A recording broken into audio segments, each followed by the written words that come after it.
Hello everyone.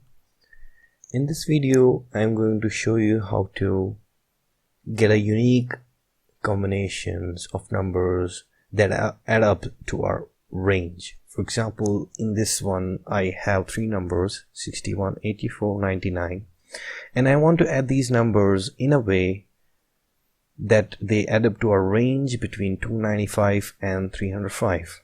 I can use a number as many times as I want. I can use 61 5 times, 10 times, or maybe I use it not even once. So this is the macro over here that I have created for it. I have written this program in Visual Basic to solve the problem. We can use different constraints depending upon the requirement. We can use different constraints. I could program it in a such way that I have to use at least one out of them. Then it would be a completely different program. So let me solve this. I'll click on solve. I'm going to come up with what's happening here in this sheet in a different video. Right now I'm just focused on the combination. So here I get my result. Here's my result. It's showing me three combinations that add up to a range between 295 and 305. These combinations are 5 times 6 that add up to 305, 2 times 61, 1 times 84, 99, and 3 times 99. So these are the only three possibilities that I'm getting, and unique ones.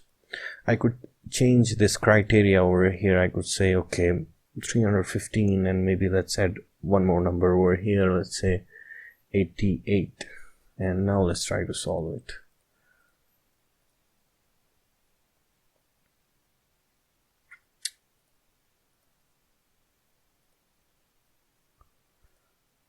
So let's see the unique combinations that I am getting. This time I got 1, 2, 3, 4, 5, 6 unique combinations that add up to a range.